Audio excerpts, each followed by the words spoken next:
Hello students, good morning students. Student 6 chapter हम लोग अपना डिस्कस कर चुके हैं which is price elasticity of demand. और आई थिंक आप लोगों को 6 चैप्टर अच्छे से समझ में आ गया होगा। Various degrees of elasticity of demand, what is price elasticity of demand, what is income elasticity of demand, ये सारी चीज़ें हमने 6 चैप्टर के अंदर डिस्कस कर ली थी। तो स्टूडेंट आज जो हम अपना नेक्स्ट चैप्टर स्टार्ट करने वाले हैं वो है हमारा next chapter, chapter number 7, the production function and the return to a factor. बहुत ही इंपॉर्टेंट चैप्टर है हमारा production function and return to a factor. तो देखते हैं इस चैप्टर के अंदर हम क्या क्या चीज़ें जो है वो आगे डिस्कस करने वाले हैं। तो इन शॉर्ट देख लेते हैं what are the objectives and what we have to discuss in the this chapter. तो देखिए हम इसमें डिस्कस करने वाले हैं। सबसे पहले तो हम डिस्कस करेंगे concept of production function, the short run and long run. Production function क्या होता है, इसका क्या कंसेप्ट है, शॉर्ट रन पीरियड में प्रोडक्शन फंक्शन क्या होगा और लॉन्ग रन के अंदर प्रोडक्शन फंक्शन क्या होगा, वो चीज़ हम इस चैप्टर के अंदर डिस्कस करेंगे। First thing.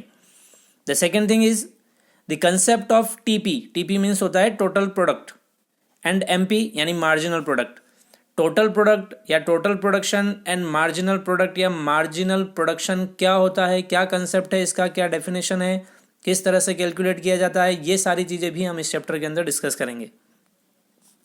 फिर इसी के साथ में हम डिस्कस करेंगे एवरेज प्रोडक्शन यानी एपी। एपी भी हम डिस्कस करेंगे। The third thing is the return to a factor, law of variable proportion. जैसा कि अपना चैप्टर का नाम भी है रिटर्न टू अ फैक्टर। तो रिटर्न टू अ फैक्टर क्या है, लॉ ऑफ वेरिएबल प्रोपोर्शन क्या है, ये भी हम इस चैप्टर के अंदर देखेंगे, जो कि हमारा सबसे इंपॉर्टेंट टॉपिक है इस चैप्टर का, law of variable proportions. And the last fourth thing is relation between the TP and MP. What are the relation between the total production and marginal production? The second is AP and MP, मतलब average production and marginal production, and the shape of TP, MP, AP curve. TP, AP और MP curve क्या किस तरह के shape में होंगी, ये चीज़ें भी हम इस चैप्टर के अंदर डिस्कस करेंगे। तो स्टूडेंट ये 4 मेजर चीज़ें जो थी वो हम इस चैप्टर में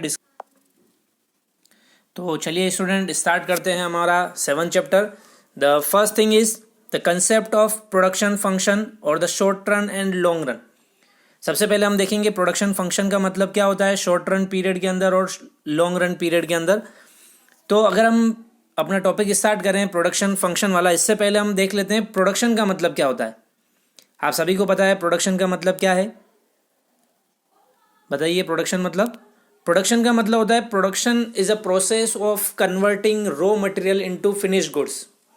क्या है, अगर सिंपल सी डेफिनेशन की हम बात करें प्रोडक्शन की, तो प्रोडक्शन का मतलब होता है production is a process of converting raw material into finished goods. कि प्रोडक्शन एक ऐसा प्रोसेस है जिसके अंदर हम रॉ मटेरियल को फिनिश्ड गुड्स में कन्वर्ट करते हैं, यही कहलाता है प्रोडक्शन। तो जैसा कि प्रोडक्शन की डेफिनेशन है उसकी के अकॉर्डिंग प्रोडक्शन फंक्शन का कंसेप्ट जो है वो हमारे को समझने में थोड़ी हेल्प होगी। ठीक है, प्रोडक्शन का मतलब समझ में आ गया। अब हम देखते हैं प्रोडक्शन फंक्शन का मतलब क्या है। तो सबसे पहले देखिए क्या लिखा हुआ है, द आउटपुट नीड्स इनपुट। क्या, आउटपुट बनाने के लिए आपको जरूरत होगी इनपुट्स की। इनपुट्स यानी रॉ मटेरियल की आपको रिक्वायरमेंट्स होगी for the producing finish goods. Land, labour and capital R the common inputs for the production of goods and services. देखिए वैसे 4 इनपुट होते हैं, land, labour, capital and entrepreneur, है ना। तो अभी यहाँ पर दिया हुआ है अपने को land, labour, capital R the common inputs for the production of goods and services. तो ये मेन 3 इंपॉर्टेंट इनपुट्स जो हैं, या हम कहें जिनको फैक्टर्स ऑफ प्रोडक्शन, तो ये 3 हैं। एक चौथा मैंने आपको बता दिया, वो भी बहुत इंपॉर्टेंट फैक्टर है प्रोडक्शन के लिए, वो है entrepreneur. As a producer you would always be interested to know how much labour and capital and the other inputs are required to produce a given quality of the commodity. You may find, for example, that 10 units of the capital and 5 units of the labor are required to produce 100 units of the commodity. यहाँ पर समझाया ये गया कि किसी भी product को manufacture करने में या किसी भी प्रोडक्ट को प्रोड्यूस करने के लिए अपने को इनपुट्स की रिक्वायरमेंट होती है, और इनपुट्स में मेनी फैक्टर्स ऑफ प्रोडक्शन की रिक्वायरमेंट होती है। मैंने आपको 4 फैक्टर बताए हैं, लैंड, लेबर, कैपिटल और एंटरप्रेन्योर। ठीक है, तो ये चारों फैक्टर्स का यूज होकर के या चारों फैक्टर्स का यूज लेकर के प्रोडक्शन जो है वो किया जाता है। तो वही चीज़ हमारे को एक एग्जाम्पल के थ्रू समझा रखी है। जैसे उन्होंने बोला है कि 10 units of capital and 5 units of labour, दो फैक्टर्स लिए उन्होंने, यानी दो इनपुट्स का यूज़ करके हम प्रोडक्शन कर रहे हैं 100 यूनिट्स का। तो उस 100 यूनिट्स के प्रोडक्शन के लिए हमारे को रिक्वायरमेंट है 10 units of the capital and 5 units of the labour. In capital और लेबर की यूनिट्स जो हैं उनका यूज़ करके हम 100 यूनिट्स का प्रोडक्शन कर सकते हैं। It is this the relationship between the physical input यानी 10 units of the capital and 5 units of the labour and the physical output, it means the 100 units of the commodity which is known as production function.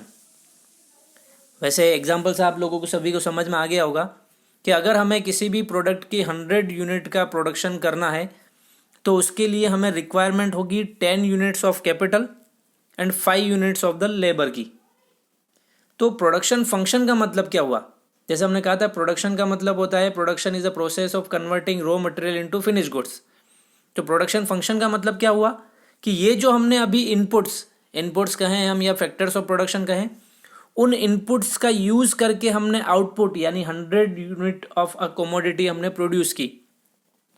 तो ये जो input और output के बीच में जो relationship था, input और आउटपुट के बीच में जो रिलेशनशिप था, उस रिलेशनशिप को ही कहा जाता है production function.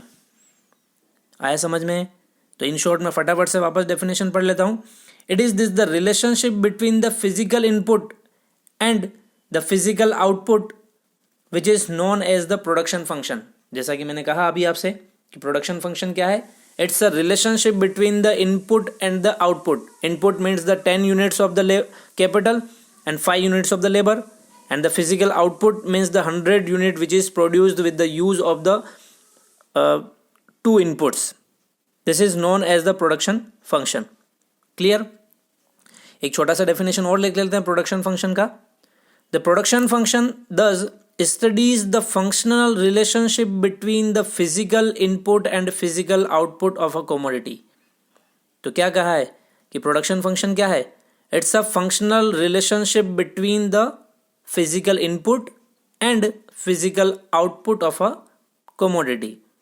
In other words, it is the technological relationship between a firm's production, it means the output, and the material factors of production, it means input.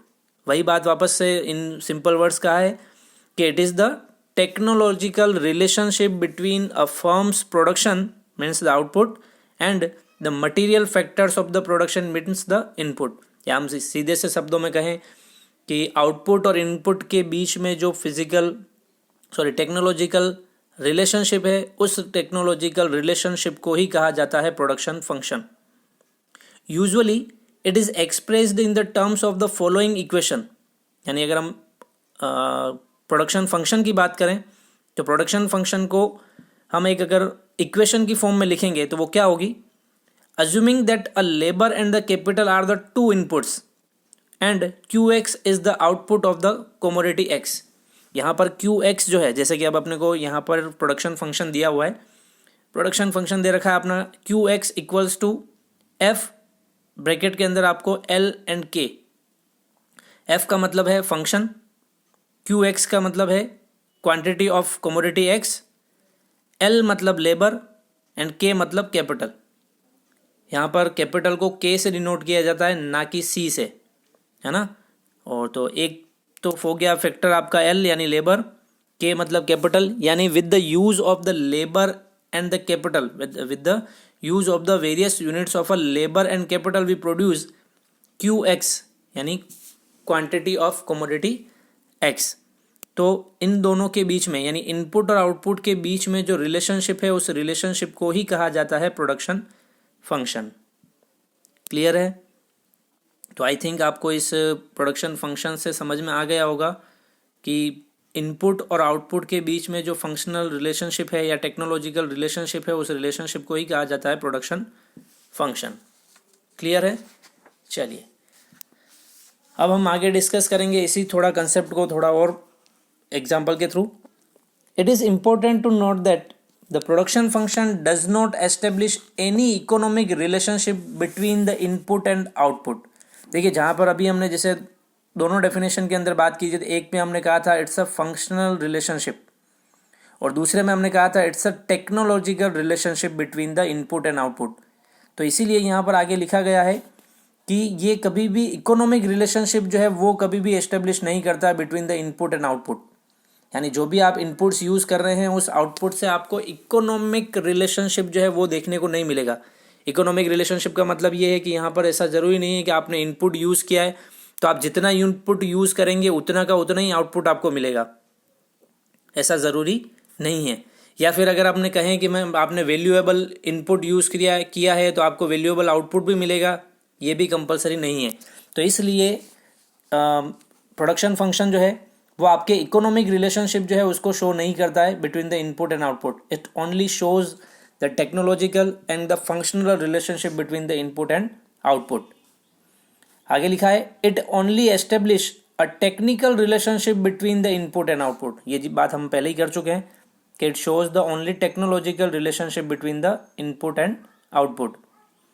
It is the engineers, not the economist, who tells us that the 10 workers working on the two machines will produce 100 units of the commodity X. Thus, right Kokyosinims, the production function is purely a technical relationship which connects the factor input and output. ठीक है, तो इस line से आपको समझ में आ गया होगा कि प्रोडक्शन फंक्शन जो है वो किसी भी प्रोडक्ट यानी इनपुट और आउटपुट के बीच में कभी भी इकोनॉमिक रिलेशनशिप जो है उसको कभी भी शो नहीं करता है। वो प्रोडक्ट के अंदर केवल टेक्निकल रिलेशनशिप जो है उसी को शो करता है कि यानी आप 10 वर्कर्स और 2 मशीन्स का यूज़ करेंगे तो आपके 100 यूनिट जो है किसी भी प्रोडक्ट यानी कमोडिटी एक्स, जैसा कि यहाँ पर लिया गया है, कमोडिटी एक्स की प्रोड्यूस हो जाएगी। ठीक है, चलिए, तो ये हो गया हमारा प्रोडक्शन फंक्शंस, क्या कंसेप्ट था उसका, वो सारी चीज़ें। अब हम आगे जो अपना नेक्स्ट टॉपिक डिस्कस करेंगे वो है हमारा फिक्स्ड एंड वेरिएबल फैक्टर। क्या है हमारा topic? Fixed and variable factor. तो स्टूडेंट, जैसा कि अभी आपने ऊपर हमारा प्रोडक्शन फंक्शन जो है वो देखा था, प्रोडक्शन फंक्शन था हमारा QX equals to F bracket में L एंड K। L मतलब लेबर, K मतलब कैपिटल। तो देखिए स्टूडेंट, यहाँ पर 2 इनपुट्स या 2 फैक्टर्स ऑफ प्रोडक्शन जो है हमने वो यूज़ किए थे। तो इन 2 फैक्टर्स ऑफ प्रोडक्शन में से एक फैक्टर तो ऐसा था जो फिक्स्ड था और एक फैक्टर ऐसा था जो वेरिएबल था। यानी फिक्स्ड फैक्टर्स वो होते हैं जिनको शॉर्ट टाइम पीरियड के अंदर चेंज नहीं किया जा सकता। क्या मतलब है फिक्स्ड फैक्टर का? फिक्स्ड फैक्टर्स वो होते हैं जिनको एक शॉर्ट टाइम पीरियड के अंदर या बहुत छोटे टाइम पीरियड के अंदर चेंज नहीं किया जा सकता। उनको चेंज करने के लिए एक प्रॉपर टाइमिंग की जो है रिक्वायरमेंट रहेगी, यानी एक प्रॉपर टाइम पीरियड की रिक्वायरमेंट होती है इनको चेंज करने के लिए, यानी इंक्रीज और डिक्रीज करने के लिए एक प्रॉपर टाइम की ज़रूरत होती है या लंबे टाइम पीरियड की ज़रूरत होती है। लेकिन वेरिएबल फैक्टर्स को चेंज करने के लिए ज़्यादा टाइमिंग की ज़रूरत नहीं होती है, या फिर हम ये कहें कि शॉर्ट टाइम पीरियड के अंदर भी वेरिएबल फैक्टर्स को चेंज किया जा सकता है, बट फिक्स्ड फैक्टर्स को शॉर्ट टाइम पीरियड के अंदर चेंज नहीं किया जा सकता। ठीक है, तो इन शॉर्ट तो मैंने आपको ये बता दिया मतलब। अब हम देख लेते हैं फिक्स्ड एंड वेरिएबल फैक्टर्स का मतलब क्या है। तो देखिए, factors of production are classified as first fixed factor and the second is variable factor. यानी टोटल फैक्टर्स ऑफ प्रोडक्शन जो हमने 4 फैक्टर्स ऑफ प्रोडक्शन बात की है अभी, land, labour, capital and entrepreneur. तो इन चारों फैक्टर्स में से ये अगर हम ब्रॉडली इनको डिवाइड करें तो ये 2 टाइप के हो सकते हैं। First is fixed factor and the second one is variable factor. तो अब हम डिस्कस करेंगे फिक्स्ड फैक्टर का मतलब क्या है और वेरिएबल फैक्टर का मतलब क्या है। तो देखिए, फिक्स्ड फैक्टर का मतलब क्या है। The fixed factors are those the application of which does not change with the change in output. देखिए क्या बताया, मतलब सीधा सा सिंपल सा अर्थ लिखा है, the fixed factor are those the application of which does not change with the change in output. यानी वो फैक्टर्स जो आउटपुट चेंज होने के साथ में चेंज नहीं होते हैं, जो आउटपुट चेंज होने के साथ जो फैक्टर्स चेंज नहीं होते हैं वो कहलाते हैं fixed factor. In fact the fixed factors like the machines are installed before output actually starts. क्या रीज़न बताया इन्होंने इसके पीछे है कि ऐसे फैक्टर जो आउटपुट चेंज होने के साथ में चेंज नहीं होते हैं। तो ऐसा क्यों होता है कि ऐसे फैक्टर्स आउटपुट चेंज होने के साथ चेंज नहीं होते हैं? क्योंकि ये फैक्टर्स जो होते हैं वो आउटपुट स्टार्ट होने से पहले ही एस्टेब्लिश कर दिए जाते हैं या इंस्टॉल्ड कर दिए जाते हैं। फॉर एग्जांपल एक मशीन क्या है, आउटपुट स्टार्ट होने से पहले ही इंस्टॉल होती है। मशीन इंस्टॉल होगी देन उसके बाद में आउटपुट जो है वो स्टार्ट होगा। तो इसलिए ये फैक्टर जो हैं वो आउटपुट चेंज होने के साथ में चेंज नहीं होते हैं। रीज़न समझ में आ गया ना आपको सभी को? क्यों होता है ऐसा? क्योंकि ये फैक्टर जो हैं वो आउटपुट स्टार्ट होने से पहले ही एस्टेब्लिश हो जाते हैं या इंस्टॉल्ड हो जाते हैं। इस वजह से ये प्रोडक्शन बढ़ने या प्रोडक्शन कम होने के साथ में ये कम ज़्यादा नहीं होते हैं। Thus a machine is there even when output is zero. तो क्या कहा है कि भले ही आउटपुट ज़ीरो है लेकिन फिर भी वहाँ मशीन तो है, क्योंकि मशीन ऑलरेडी इंस्टॉल कर दी गई है पहले से। तो let us assume that the machine can be produce maximum 1000 unit of a commodity X. It means that for any change in the output ranging between 0 to 1000 unit, input of machine यानी fixed factor remains constant.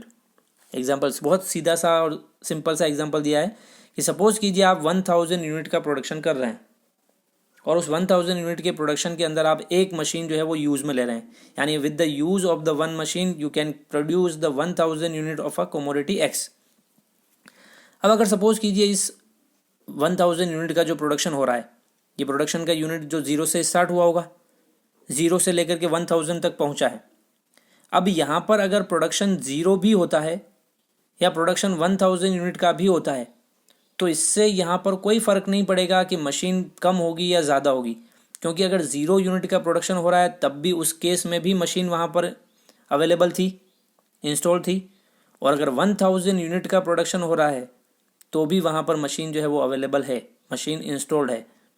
तो सीधा सा meaning आपको I think fixed factor का समझ में आ गया होगा कि ऐसे फैक्टर्स जो प्रोडक्शन बढ़ने या प्रोडक्शन कम होने के साथ में बढ़ते या कम होते नहीं हैं, जो कांस्टेंट रहते हैं, जो फिक्स्ड रहते हैं, वो कहलाता है फिक्स्ड फैक्टर। ठीक है, चलिए अब हम डिस्कस करते हैं अपना सेकंड फैक्टर जो है विच इज़ वेरिएबल फैक्टर।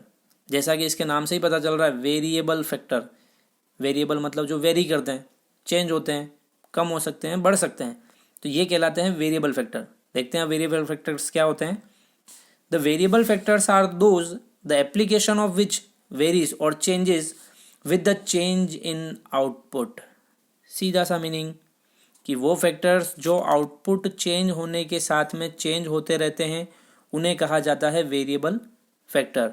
यानी अगर आउटपुट जो है वो हमारा इंक्रीज़ होगा तो ये फैक्टर्स भी इंक्रीज़ करेंगे, अगर आउटपुट हमारा डिक्रीज़ होगा इसका मतलब ये वेरिएबल फैक्टर जो हैं वो भी डिक्रीज़ हुए होंगे।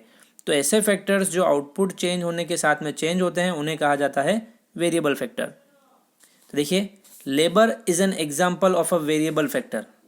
वेरिएबल फैक्टर का एग्जाम्पल क्या है? Labour. You need more labour to produce more units of a commodity, other things remaining constant.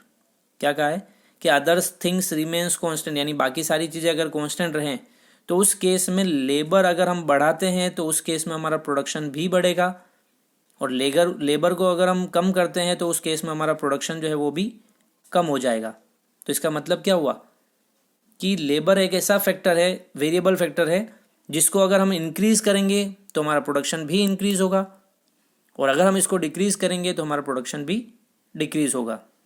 ठीक है, तो इसीलिए लेबर जो है उसको वेरिएबल फैक्टर कहा जाता है, क्योंकि इसमें चेंजेस होने से हमारे प्रोडक्शन के अंदर भी चेंजेस आते हैं। Thus, the use of a variable factor is zero when output is zero. It increases as output increases. तो इसीलिए अगर प्रोडक्शन ज़ीरो होगा तो वेरिएबल फैक्टर्स जो हैं जो यूज्ड हो रहे हैं वो भी ज़ीरो ही होंगे। यानी अगर प्रोडक्शन नहीं तो वेरिएबल फैक्टर्स भी नहीं, और अगर प्रोडक्शन हमारा इंक्रीज़ होता है तो ऑब्वियस सी बात है हमारा वेरिएबल फैक्टर जो है वो भी इंक्रीज़ होगा। जैसे लेबर की अगर बात करें, अगर लेबर ज़ीरो हैं तो प्रोडक्शन भी क्या होगा? ज़ीरो होगा, और जैसे जैसे लेबर बढ़ेगी वैसे वैसे प्रोडक्शन जो है वो भी बढ़ेगा, यानी इंक्रीज़ होता जाएगा। तो ये था हमारा topic fixed and variable factor, और आई थिंक आपको इन सीधे सीधे शब्दों में, सीधे सीधे ईजी सी लैंग्वेज के अंदर आपको समझा दिया है कि फिक्स्ड फैक्टर क्या होते हैं और वेरिएबल फैक्टर्स क्या होते हैं। ठीक है। चलिए अब एक छोटा सा हमारा अगला टॉपिक है, वो भी हम डिस्कस कर ही लेते हैं। तो चलिए स्टूडेंट, अगला टॉपिक जो है हम अपने नेक्स्ट वीडियो में देखेंगे, short run producers function and long run producer function जो है वो, क्योंकि हमने फिक्स्ड फैक्टर और वेरिएबल फैक्टर तो डिस्कस कर लिए, साथ ही साथ हमने कंसेप्ट ऑफ प्रोडक्शन फंक्शन जो है वो भी देख लिया है। तो अगला टॉपिक हमारा थोड़ा बड़ा है, तो हम इसको अगले नेक्स्ट वीडियो के अंदर डिस्कस करेंगे। Till then, thank you.